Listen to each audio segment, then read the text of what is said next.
What if I told you the most impossible prison camp in World War II wasn't broken by guns, but by sheer patience? Barbed wire, guard towers, machine guns, searchlights everywhere. And below, soft sand ready to collapse any tunnel. Inside were not ordinary men. They were pilots, engineers, strategists, escape artists, men who had already failed and would try again.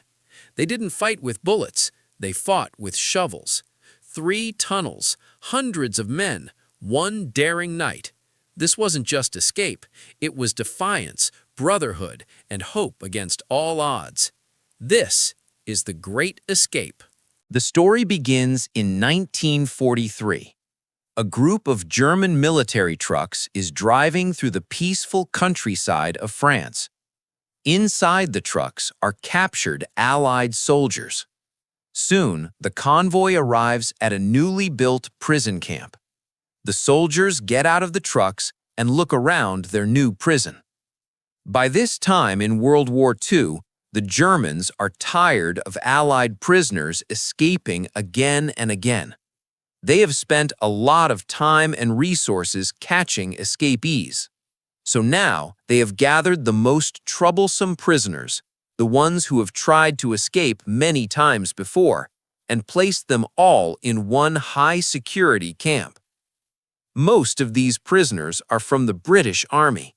There are also some Canadians, a few Scottish soldiers, 3 Americans, and a large number of Russian prisoners. After some time, the camp commander, Colonel von Luger, calls the senior British officer, Captain Ramsey, for a meeting. Von Luger shows him a stack of files. These files contain records of prisoners who have tried to escape many times, some even 16 times. Confidently, von Luger says that no one will escape from his camp. He explains that the camp has very strong security, but instead of treating the prisoners badly, the Germans try a different method. The soldiers are allowed to keep their uniforms and live in clean, comfortable huts. The camp also has a library, a sports field, and even gardens. Von Luger hopes that if the prisoners are treated well, they will not try to escape. However, Captain Ramsey calmly replies that it is a soldier's duty to escape and cause problems for the enemy whenever possible. Outside, the prisoners are already studying the fences and guard towers carefully. They are searching for weak points. 2 soldiers start a fake fight, and the guards rush to stop them. During the confusion, Australian officer Sedgwick and Polish pilot Danny quietly mix in with the Russian prisoners. At the same time, a Scottish airman named Archibald hides inside a garbage truck that is leaving the camp. But their plan fails. Colonel von Luger quickly notices Sedgwick and Danny, even though they are wearing Russian coats. He also finds Ives hiding in the garbage truck. All of them are brought back inside. Surprisingly, they are not punished harshly because von Luger wants to keep peace in the camp. Hiltz has a baseball. He throws the ball toward that blind spot. Then, pretending to casually retrieve it, he walks past the wire boundary and steps into the blind area. The guards do not see him. This confirms his suspicion. There is a weak point in the camp's security, and Hiltz is already thinking about how to use it. However, Hiltz quickly learns a serious lesson. As he walks near the fence, a German guard suddenly runs toward him. Soon, Colonel von Luger arrives and explains the most important rule of the camp. The wire Hiltz crossed is called the wire of death. Anyone who steps beyond it will be shot immediately. No warning, no questions. Since it is only the first day, Hiltz and Ives are sent to the cooler, which is solitary confinement. These small isolation cells are meant to break a prisoner's spirit. Hiltz and Ives are placed in cells next to each other for 1 week. When the guards leave, they quietly talk through the walls. Hiltz tells Ives that the soil outside the fence is softer than the soil inside the camp. If they reach that area, they could dig a tunnel and escape. Ives, who is skilled at digging tunnels, agrees to join him. At the same time, a new prisoner arrives, Roger Bartlett, known as Big X.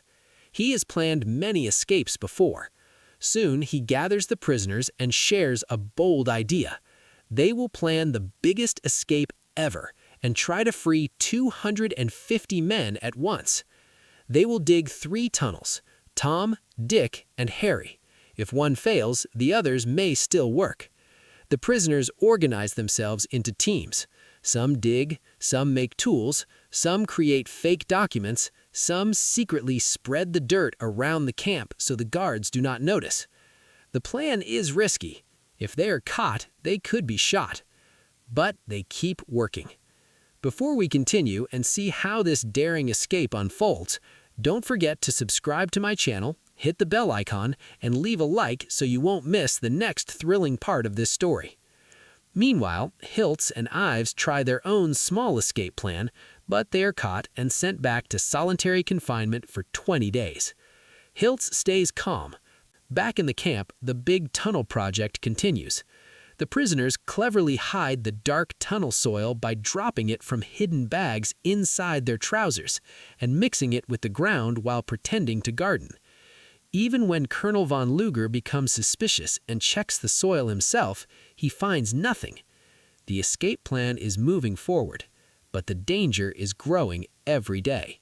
Despite the risks, Hiltz agrees to support his own plan so he can try escaping again.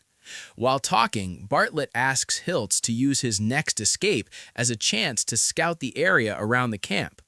Meanwhile, the German guard, Werner, realizes he has lost his wallet. If his superiors find out, he could be sent to the Russian front.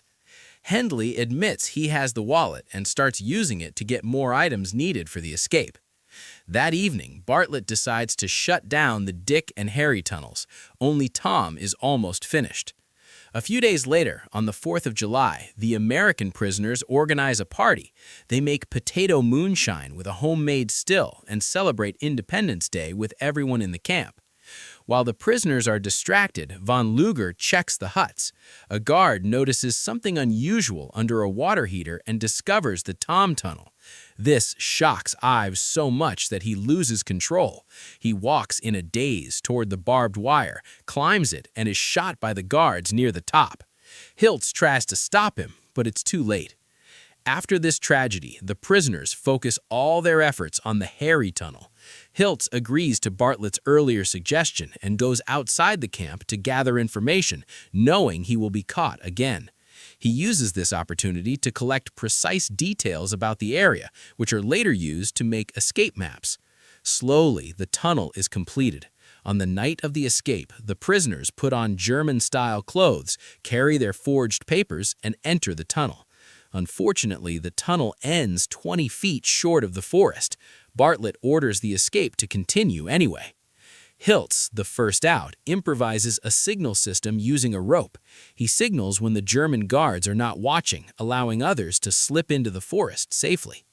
Danny, who has spent most of his time digging tunnels, begins to panic at the last minute, but his partner helps him continue. One by one, 76 prisoners escape, including Bartlett himself, helped by an air raid that distracts the Germans. But not everyone is so lucky. Griffith is caught leaving the tunnel too early. Some prisoners are captured. Others are killed while trying to reach neutral countries like Switzerland, Sweden, or Spain.